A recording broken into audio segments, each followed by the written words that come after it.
Salut, c'est Patrick de Dougs. Aujourd'hui, on va faire un nouveau format de podcast. Alors pourquoi un nouveau format ? Parce que tout simplement, j'ai invité plusieurs personnes pour parler de franchise. Et donc de façon très concrète, on s'est dit que c'était super de pouvoir illustrer nos propos que l'on avait avec Emmanuel Jury, qui est le président de Progressium. Bonjour. De pouvoir inviter une franchise. Et j'ai demandé aussi à David qui est notre responsable du département juridique, de cuisiner qui ? De cuisiner Marilyn. Bonjour. Marilyn qui va se présenter, qui représente les cuisines Aviva. Tout à fait.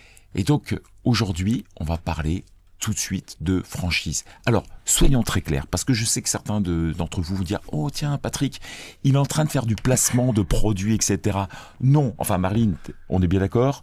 On est T'es là pas pour prête à me parler. donner l'argent ? C'est dommage, je suis désolé, mais il n'y a pas d'argent entre nous, donc de façon très concrète, on va véritablement rentrer dans le cœur de la franchise et se poser les vraies questions. Comment est-ce qu'on peut devenir franchisé ? Qu'est-ce qu'il faut faire, etc. Vous êtes prêts ? Allez, c'est bon.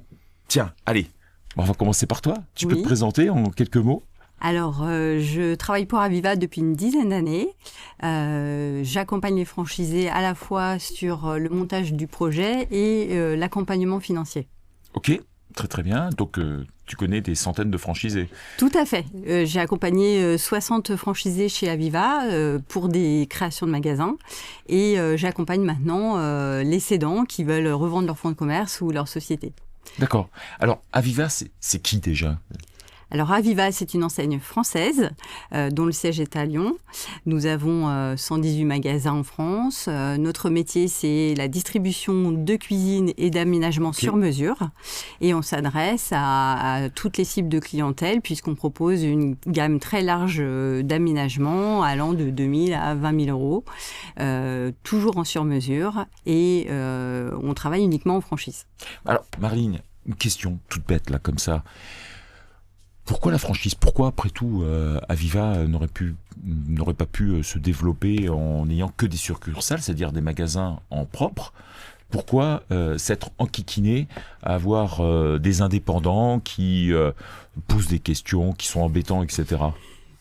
Alors, il y a quelques années, nos dirigeants se sont développés à la fois en succursale et en franchise. Okay. La franchise est apparue comme un bon levier de développement parce que c'est rapide. C'est partager aussi des risques avec des entrepreneurs indépendants qui vont eux-mêmes investir dans leur activité. Donc, on a affaire à des patrons, pas à des salariés. Donc, la manière de travailler avec ces patrons est totalement différente que lorsqu'on se développe avec des collaborateurs. Bon, ce que tu es en train de nous dire, en fait, c'est qu'un indépendant qui met un peu de fric, beaucoup de sa peine, de son temps, aura de meilleurs résultats, en règle générale, qu'une succursale. Tout à fait, on peut le constater sur le terrain. Je pense que tu le diras aussi. Dans tous les secteurs, effectivement. Oui. D'accord. On mesure parfois un écart de 10 à 20% en fonction des secteurs d'activité. Donc, bon, les indépendants, je suppose que s'ils viennent, c'est pas pour enfiler des perles et puis de se dire qu'ils font une bonne cause pour Aviva, c'est avant tout de gagner aussi de l'argent, je suppose. Oui. Donc, il y a des chiffres aujourd'hui qui montrent qu'un indépendant franchisé qui va venir chez Aviva récupère son argent et bien plus ? Oui, il y a deux manières de gagner sa vie en tant que franchisé. D'abord en se dégageant une rémunération tout au long de l'année et ensuite en se rémunérant avec des résultats. Aujourd'hui, on a un concept qui gagne de l'argent et qui dégage 5% de rentabilité moyenne. Et c'est ce que doivent aussi attendre les franchisés lorsqu'ils rejoignent une enseigne. Il faut s'adosser à une enseigne qui dégage de la rentabilité. C'est l'objectif principal de l'entrepreneur. Oui. Ok, très très bien. J'ai une question aussi qui va avec un peu la présentation. C'est qui devient franchisé chez Aviva ? Est-ce que n'importe qui peut se présenter, t'appeler des mecs en pull vert, par exemple. Des mecs en pull vert, avec des armes particulièrement séduisants. Outre le... Et modeste. Et modeste, évidemment. Est-ce que n'importe qui... C'est quoi le profil type de quelqu'un qui vient, qui se présente à toi et qui veut devenir franchisé? Est-ce que, je sais pas, c'est majoritairement des gens qui viennent du salariat? Est-ce que c'est des gens qui ont déjà une entreprise? Est-ce que c'est déjà un franchisé qui veut rouvrir une franchise? C'est quoi le profil type? Alors théoriquement, tout le monde peut avoir envie d'entreprendre et avoir envie de rejoindre Aviva. De notre côté, on va rechercher plutôt des profils qui ont une appétence commerciale avérée. Le management s'acquiert et dans notre activité, on va les former pour pouvoir manager une petite équipe, avoir des bonnes capacités de gestion. Aujourd'hui, tout le monde n'est pas retenu dans le parcours de sélection pour devenir franchisé chez nous. On retient à peu près 20% des candidats. Et le franchisé doit se sentir bien avec l'enseigne, il doit avoir envie de pratiquer le métier, être orienté sur une clientèle à la fois de particuliers et de professionnels. Donc, c'est un métier qu'il va pratiquer au quotidien. Et il faut qu'il se sente bien dans le secteur d'activité, dans le métier et avec l'enseigne, qu'il partage les mêmes valeurs. D'accord. Et la même vision aussi. Ça, c'est important. On va rechercher des franchisés qui ont envie de partager avec leurs pairs, d'adhérer au concept et de suivre, je dirais, la direction du concept. Quand tu dis manager une petite équipe, c'est quoi l'effectif moyen d'une enseigne Aviva? Un magasin, c'est 3 à 6 collaborateurs. Ça dépend de la configuration et de l'implantation. Donc, une équipe de vente et une personne qui va s'occuper de l'administration des ventes. Et la pause alors? Comment ça se passe? La pause est totalement externalisée. La pause et la livraison sont des prestations totalement externalisées. On a quelques magasins en France qui ont intégré ce service. Mais comme notre concept est orienté sur le commerce, ces types de prestations sont externalisées. D'accord, ok, ouais, donc ça fait une épine du pied en moins, Oui. dans le sens où c'est quand même compliqué, donc pas besoin de savoir poser une cuisine. Non, c'est pas nécessaire. Et on peut venir d'un autre secteur d'activité. Aujourd'hui, on a 70% de nos franchisés qui viennent d'autres secteurs d'activité, d'autres horizons professionnels, pour la plupart en reconversion. La franchise est là aussi pour amener des franchisés à monter en compétences, à acquérir un savoir-faire, à s'approprier un métier. On ne devient pas agenceur d'intérieur du jour au lendemain. On monte petit à petit en compétences. On apporte une formation initiale, des formations complémentaires. Donc, tout ça, ça se transmet. Une bonne franchise, c'est aussi savoir transmettre son concept. Ok, alors, je suppose effectivement... la moyenne nationale. Pardon 70% de gens qui switchent de métier. La moyenne nationale en franchise, c'est 48%. Donc, ils surperforment par rapport... Chez eux, ils changent vraiment de métier. Chez eux, par rapport à l'ensemble du marché de la franchise.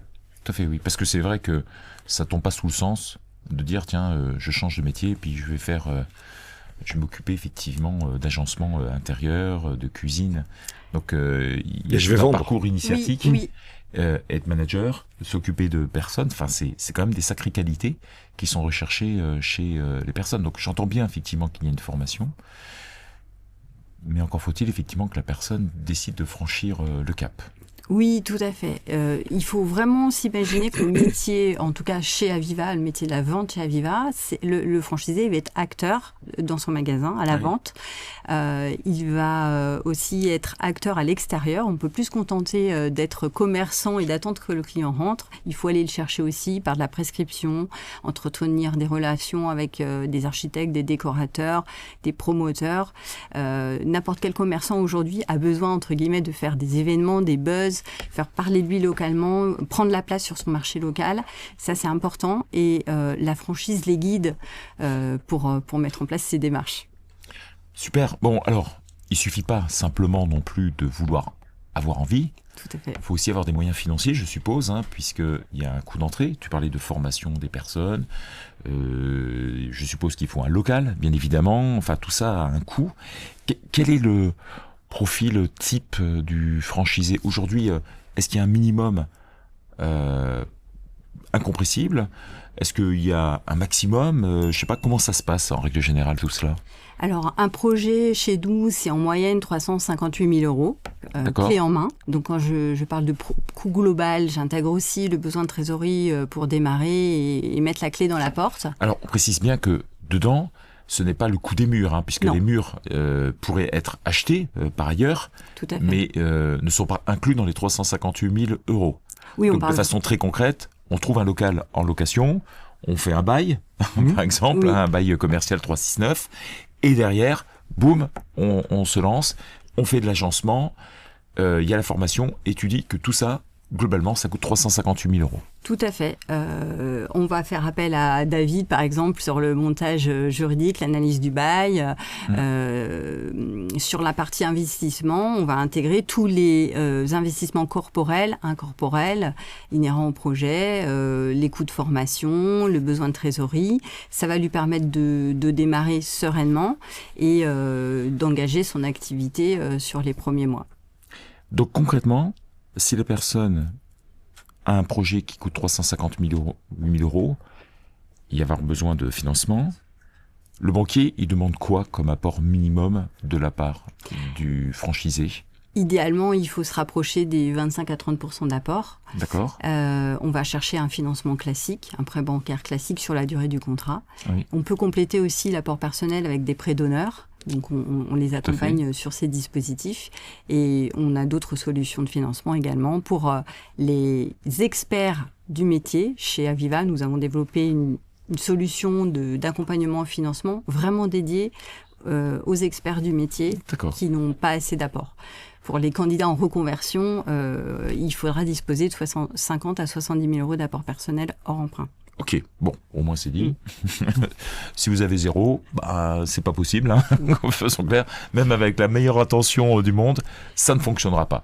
À partir du moment où la personne va avoir entre 50 et 70 000 € ou plus, là, ça y est, c'est le pied à l'étrier. On peut monter à bord et se monter un dossier vis-à-vis effectivement des banquiers. Mais pour autant, il faut avoir suivi un parcours initiatique pour être certain d'être pas retoqué en fait. Tout à fait. Déjà, on va l'accompagner dans la recherche du local, l'analyse du bail, comme je disais tout à l'heure, préparer le montage financier, organiser les rendez-vous bancaires avec le franchisé. Et l'étape de financement est souvent déterminante et cruciale. C'est un enjeu pour tout entrepreneur. Donc c'est une étape qui va vivre souvent pour la première fois. Donc on a l'habitude, on connaît ces étapes-là par cœur avec nos 118 magasins. Donc on est là aussi pour faciliter le parcours. Une bonne franchise, c'est une franchise qui va accompagner, baliser le terrain, faire passer des étapes petit à petit et rassurer le franchisé sur son parcours d'ouverture. Ok. Bon, on va peut-être parler de contrat maintenant, je pense. Le contrat de franchise. Parce que du coup, là, il y a tout cet accompagnement financier, mais il y a quand même un certain nombre de documents à mettre en place. La documentation liée à la franchise, elle est importante. Aujourd'hui, si je veux me lancer en franchise Aviva, alors déjà, j'imagine que c'est vous qui proposez le format de contrat de franchise. C'est quoi les éléments clés qu'il faut avoir en tête? Et puis moi, je pense aussi à, si demain je veux me lancer chez Aviva, combien de temps? La durée de mon contrat de franchise, je m'engage pour combien de temps? Je vais rester combien de temps chez vous? D'accord.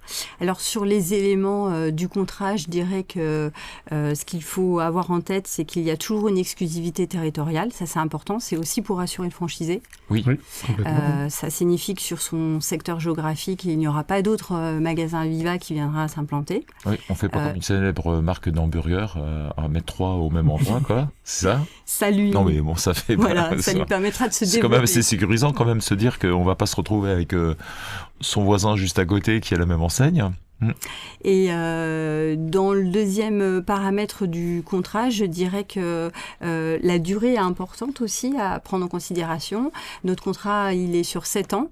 Oui, ce qui semble assez logique, c'est aussi la durée des emprunts bancaires. Oui, voilà, tout à fait. C'est aligné sur la durée des emprunts. Et le renouvellement, chez nous, il est sur une durée de 5 ans. Donc, on amène nos franchisés sur des contrats successifs sur 5 ans, renouvelables. Et pour la plupart, ils continuent à rester avec nous, puisqu'on a 44% du réseau qui a plus de 5 ans chez Aviva. Ok. D'accord. Et c'est quoi la moyenne en franchise aujourd'hui en France? En franchise, elle a un petit peu évolué ces dernières années. Il y a plus de fidélité chez les franchisés. Ouais. Il y a de plus en plus de franchisés par ailleurs, plus en plus de réseaux, mais aussi plus de fidélité puisque on est passé de 12 à 13 ans là sur la dernière enquête. D'accord. Donc 13 ans, c'est la durée moyenne qu'un franchisé reste chez un franchiseur. Un mariage CDD. Oui. Sous contrat. Voilà. Ouais. De 13 ans. On sait qu'il y a une fin en moyenne. Alors bien sûr, il y en a qui restent plus longtemps, d'autres peut-être un petit peu moins, finissent les emprunts en général de toute façon avant les 7 ans. Ça paraît compliqué quand même avant d'avoir remboursé. Oui. Hein, surtout qu'on rembourse le capital 2 ans, donc 2 ou 3 ans. Donc effectivement, voilà, on augmente la fidélité à 13 ans. Donc c'est quand même une belle durée. Ça me fait me poser une question après la franchise. Bon, je mets fin à ma franchise, je quitte Aviva ou... Oui. Les franchisés qui quittent un contrat de franchise, ils font quoi majoritairement? Ils prennent une franchise concurrente, ils changent complètement, ils prennent une autonomie. Par exemple, j'ai vu il n'y a pas longtemps une actualité juridique dans laquelle il a été validé le fait que, un peu avant la fin de mon contrat de franchise, j'ai le droit de prendre des actions dans vue de m'installer en concurrence à mon contrat de franchise en cours. Quelques mois avant, pas en activité, hein, mais je peux commencer à créer ma boîte quelques mois avant, sans avoir d'activité, et commencer à faire un peu de communication autour de ce nouveau projet, même s'il est concurrent. Et ça, la Cour de cassation nous dit, ça pose pas de problème avec même la clause de non-concurrence qui est pendant la contrat de franchise. Donc, que devient un franchisé après ces 13 ans? Alors, qu'est-ce qui devient un franchisé? Alors, il ne décède pas. Déjà, parce qu'un franchisé, il arrive en franchise, il a 36, 37 ans, donc il reste 13 ans avec son franchiseur. Donc, il le quitte, on va dire, dans le portrait robot à 50 ans. En moyenne, parce qu'effectivement, là on a un baby boom de toute façon par rapport à ce que tu disais de franchisés qui commencent à penser à vendre, c'est-à-dire à partir de 55, 57 ans, commencent à se poser la question de savoir comment on va transmettre, familialement ou pas, ou comment on va vendre. Donc majoritairement, ils vendent. Hein, c'est la première. Alors, il n'y a pas de stat qui existe. Il y a juste une stat que je peux te donner. C'est que l'année dernière, on a eu 52% des franchisés qui se sont installés par rachat. C'est-à-dire un point de plus que l'année d'avant. Donc, très gentiment. Et ça s'explique aussi par le fait qu'il y a moins de stock aussi en locaux commerciaux. Donc, forcément, on va aller. Et puis, on est en période quand même pas super simple. Donc, c'est vrai que c'est peut-être plus rassurant de racheter un fonds de commerce. Dans le fonds de commerce, je le rappelle, il y a la clientèle, par exemple. Tout à fait, oui. Entre autres, le personnel, etc. La marque, Aviva, etc. Donc, ils vendent. Les changements d'enseigne, oui, ça arrive. Alors, ça, dans leur métier à eux, sur la cuisine, c'est quand même assez rare. Ça se fait dans d'autres secteurs d'activité, comme l'alimentaire, où là, il y a beaucoup de ralliements, ça s'appelle comme ça, dans le terme. Beaucoup de ralliements. En textile aussi, une collection qui marche pas, on change. C'est beaucoup plus simple. Et il y a même des enseignes qui payent pour rallier des gens. Donc, mais là, c'est pas le cas. Donc, soit ils s'en vont, soit ils vendent. En général, redevenir ce qu'on appelle indépendant isolé, il y en a. C'est très peu, mais on a toujours le même portrait robot. C'est-à-dire que c'est quelqu'un qui ne suivait pas, de toute façon, les directives de l'enseigne, et qui était vraiment indépendant dans l'âme, sans jugement de valeur ou autre, et qui avait du mal à appliquer la politique commerciale à l'entreprise. Donc, vaut mieux, effectivement, de toute façon, qu'il redevienne indépendant isolé. Ça sert à rien de payer une enseigne pour pas suivre les directives. Ça m'a toujours fasciné, moi, l'idée que des personnes puissent payer une enseigne et ne suivent pas les instructions. C'est-à-dire que tu ne suis aucune instruction et tu dis mais pourquoi payer dans ces conditions si on ne veut pas suivre les instructions? Autant être à part, ne jamais rentrer dans un monde de franchise, puisque ça veut dire que la personne pense en tous les cas que les conseils qu'on lui donne ne sont pas les bons. C'est comme ça que je conçois les choses. Oui, c'est ça. Et c'est vrai que parfois l'esprit français est un peu complexe là-dessus. Autant les Américains ne se posent pas de questions. Contradictoire. Oui, c'est peut-être ça, oui, ou en tout cas l'envie de vouloir faire différemment, alors que il y a des méthodes qui sont éprouvées, qui ont fonctionné pour 100% des autres personnes, et les gens se posent pas de questions, ils disent ah mais non, moi je veux pas faire ça, je veux pas faire ceci. C'est assez fantastique ce genre de choses. Aujourd'hui, que peut mettre en avant, enfin si donc du coup tu as des nouveaux points à rentrer d'un point de vue territoire géographique. Donc on est lyonnais par exemple, enfin on est tous lyonnais là autour de la table. Je suppose qu'à Lyon c'est pris. Tout n'est pas pris. On a encore des opportunités qui attendent des nouveaux franchisés sur des zones bien définies. On a défini une centaine de zones prioritaires en France. D'accord, donc ça veut dire que tu as fait une sorte de territoire, enfin un maillage du territoire avec en te disant là il y a une zone d'attractivité, par exemple des petites villes, alors c'est pas péjoratif ce que je vais dire, mais comme Romorantin ou Vierzon par exemple, est-ce qu'elles suffiraient en niveau taille de la ville pour pouvoir supporter le concept de cuisine? Alors, ces deux villes-là, je les connais pas particulièrement. Oui, mais, je t'ai dit qu'on allait te cuisiner. C'était pour savoir géographiquement où s'installer. Tu vas me marquer un petit point sur le territoire français où ça se trouve. Nous, on va être attentifs à des indicateurs sociodémographiques comme le nombre de propriétaires. Nos zones d'exclusivité, elles sont basées sur une moyenne de 25 à 50 000 propriétaires. D'accord. Pour pouvoir implanter un magasin.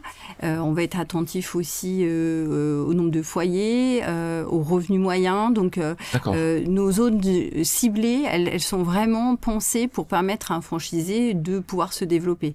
Donc, s'il fait les choses bien, il est assuré effectivement de faire un certain chiffre d'affaires. Oui, tous les magasins ne réaliseront pas le même niveau de chiffre d'affaires. Certains sont plus doués pour les ventes que d'autres. Aussi, c'est ça, oui, en fait. Tout à fait. Il y a le contexte aussi économique, politique, enfin, il y a plein de choses qui rentrent en jeu. Oui, il y a le concept, les hommes, parce qu'on est dans un métier où les hommes font toute la différence, les hommes et les femmes.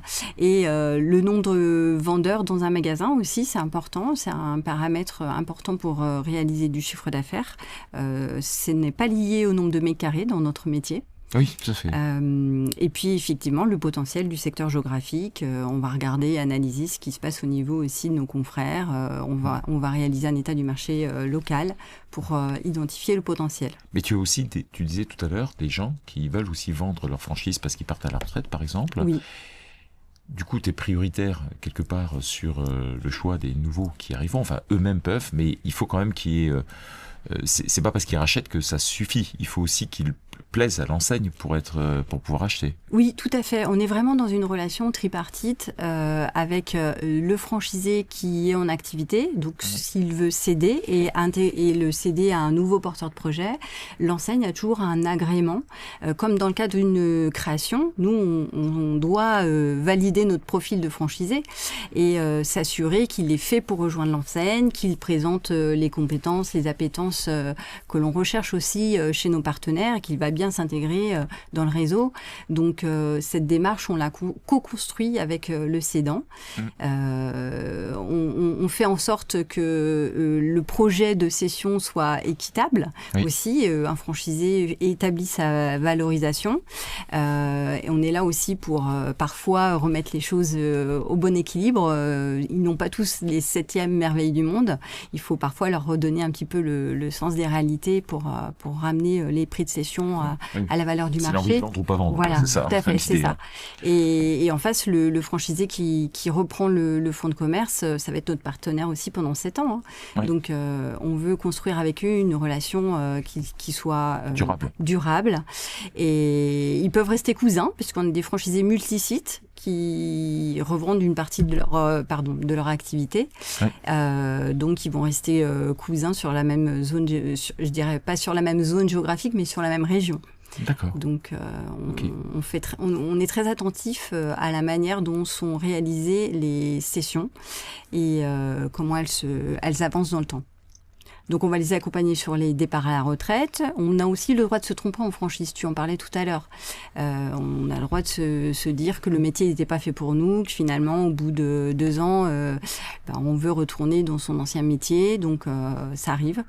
Et l'enseigne permet aussi de retrouver des candidats. D'accord. Si tu devais, imaginons là tous les trois on soit intéressés pour une enseigne justement, quels seraient, on va dire, les 2 avantages majeurs d'Aviva ? Alors, les avantages d'Aviva, je dirais la proximité avec nos franchisés. On a des valeurs de proximité importantes. Ça se traduit par notre accompagnement. Chez nous, les franchisés ne sont pas des numéros.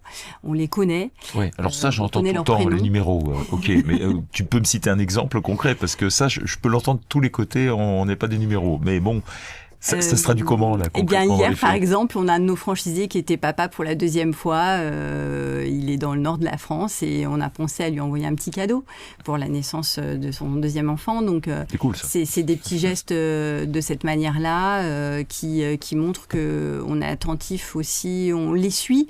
Au niveau du développement, on est les parrains de leur ouverture. Ils passent ensuite dans les mains du service commercial animation, mais on continue à les suivre. On les revoit, on les voit en convention, on les voit en réunion, on les voit grandir et on est ravis de les revoir aussi sur des projets de 2e magasin, de 3e ou alors de session s'ils ont envie de partir vers d'autres horizons.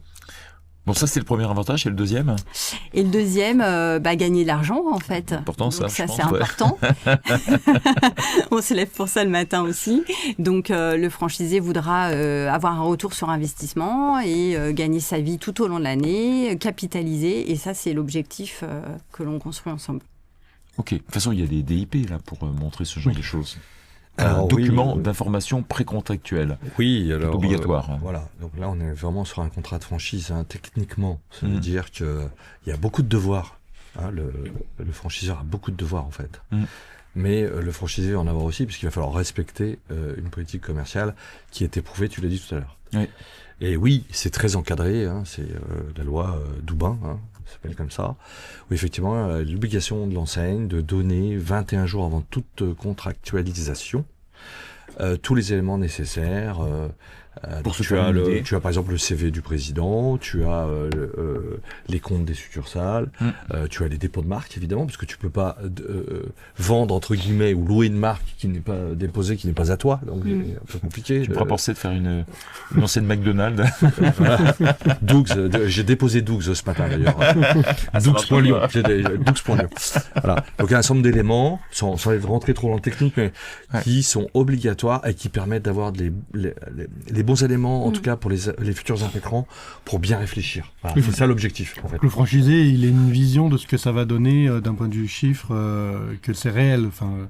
Alors ça va lui donner aussi ses investissements, ce qu'on lui a dit. En fait, grosso modo, ce que lui a dit Marilyn ou ses équipes lors d'un entretien, il le retrouve de manière écrite. Oui. Ça doit corroborer. Et effectivement, alors par contre, il n'y aura pas il y aura des écarts types, des chiffres d'affaires, mais il n'y aura pas son chiffre d'affaires prévisionnel. Ça, c'est pas dans le DIP, c'est pas non plus dans le contrat. S'il souhaite, il fait une étude de marché derrière, et cette étude de marché, là, effectivement, lui donnera un chiffre d'affaires potentiel sous 2 ans, 3 ans, ou que sais-je. Voilà. Oui. C'est pas dans le DIP, la loi ne l'oblige pas. Voilà. Oui, et d'ailleurs, c'est un danger dans le sens où il y a une émission dans la gestion. Chacun doit être indépendant dans sa réflexion. Et donc, il y a des gens qu'on appelle des experts comptables qui sont là pour aider justement à réaliser. Donc, on fait ce genre de travail et donc il y a aucun souci. Quelles sont les causes pour lesquelles ça ne fonctionne pas? Quelqu'un qui devient franchisé et puis ça colle pas. Quels sont la majorité des cas où ça colle pas? C'est quoi la cause première? Tu l'évoquais tout à l'heure, ça va être le fait que le franchisé ou ses équipes ne suivent pas les préconisations en termes d'animation, de pratique du métier. Sur 118 magasins, le concept, il est éprouvé, il est testé, il a fait ses preuves, il est rentable. Donc la méthode, elle évolue. Le concept doit s'adapter au marché et vivre avec son temps, ça c'est une évidence pour toutes les franchises, mais je dirais que le premier paramètre c'est quand même un facteur humain, c'est toujours les équipes en place et le franchisé qui est à la manœuvre, c'est lui le responsable, c'est lui le patron. Qui est à même de pouvoir donner l'orientation dans son entreprise. Il reste juridiquement et financièrement indépendant, donc il décide chez lui de ce qu'il va faire, donc avec ses équipes. Et effectivement, ça peut être aussi un frein pour lui de ne pas suivre les conseils du franchiseur. Ok, bon. Super. Emmanuel, t'accompagnes toi des franchisés pour... Alors moi, c'est mon métier. Et c'est ton métier, hein? Moi, je fais ça depuis... j'avais 28 ans, donc j'en ai 54, donc tu vois, ça fait quelques... J'ai dépassé le millier de franchisés déjà. C'est ça, ouais. Bon, ok. Voilà. Et donc, la principale source aujourd'hui de motivation des franchisés, c'est quoi? C'est être indépendant, c'est gagner l'argent, c'est tout peut-être, mais est-ce qu'il y en a un qui ressort des autres? Alors il y a les valeurs sont au cœur du système là. Maintenant, c'est vraiment post-Covid, c'est vraiment accéléré. Il y a une très large majorité. En plus, on va s'adresser maintenant, tu sais, dans ceux qui veulent devenir entrepreneurs, 32% à peu près en France. Tu divises par 2 et tu as à peu près le nombre qui veulent être franchisés. Donc 16%. Et tu as une propension des 18-24 ans, c'est 60% de ces 16. Ah oui. Donc les valeurs qu'on doit véhiculer aujourd'hui dans un avenir rapide, c'est de coller à ces valeurs des 18-24. De ce qu'ils souhaitent. Et l'argent n'est pas forcément la priorité absolue. D'accord. Même si, globalement, on gagne bien sa vie en franchise, il y a des stats qui existent là-dessus, on gagne à peu près 3 200 euros par mois de salaire, peu importe comment il est fait. Puis on capitalise aussi sur une prix de cession un jour. Évidemment, sur la valeur du fonds de commerce, si on le revend, ou la société, voilà. Les valeurs, ça va être surtout, elle en parlait tout à l'heure, Marilyn, c'est la relation avec la tête de réseau. C'est ça qui va, et c'est valable. Pour les primos, on parle beaucoup de primo-accédants, là, des gens qui switchent de job et qui vont chez Aviva, par exemple. Mais c'est pareil pour les gens qui ont plusieurs magasins. C'est exactement la même chose, en fait. Sauf que c'est pas tout à fait le même attachement aux mêmes valeurs. Faut juste avoir pas tout à fait la même. La valeur, c'est central. Est-ce qu'il fait bon vivre chez Aviva? Ouais. Est-ce qu'il fait bon vivre en franchise de manière générale? C'est ça qui va les intéresser, parce qu'on va prendre son destin en main. On va travailler différemment. C'est nous, le patron du bateau. Donc s'il coule, ça peut être aussi à cause de nous. Je suis chef d'entreprise aussi, moi. C'est exactement de quoi je parle. Et en fait, voilà, les valeurs, il faut bien que les enseignes le travail. Il faut bien que les franchisés travaillent leurs valeurs et voient bien si ça correspond vraiment avec l'enseigne. Elle a dit tout à l'heure, Marilyn, 80% des gens, elle ne les retient pas. Ça veut pas dire que c'est mal, bien, on s'en fiche. Ça veut dire que ça correspond pas à ce que veut véhiculer Aviva, ce qu'elle souhaite. Et puis aussi, elle dit, 80% des gens vont peut-être pas réussir, donc je prends pas le risque, quoi. En fait. Ok, bon, Marilyn, David, Emmanuel, merci pour cet entretien, ce podcast super. On pourrait passer des heures en fait ensemble et continuer. Mais le plus simple pour pouvoir continuer, je vais mettre des liens directement pour discuter avec Emmanuel, pour pouvoir discuter avec Doug. Ce sera vachement plus cool, et avec Marilyn bien évidemment. Et on va mettre les liens directement. Donc comme ça, si vous avez aimé, likez, abonnez-vous. Et n'hésitez pas, si vous avez besoin de voir d'autres franchiseurs, on le fera. Je vais demander à Emmanuel déjà, je l'ai obligé à faire venir d'autres. On devrait en trouver quelques-uns pour pouvoir continuer. En tout cas, à très vite chez Doug's. Bye bye. Salut. Bye bye, bonne journée. Au revoir.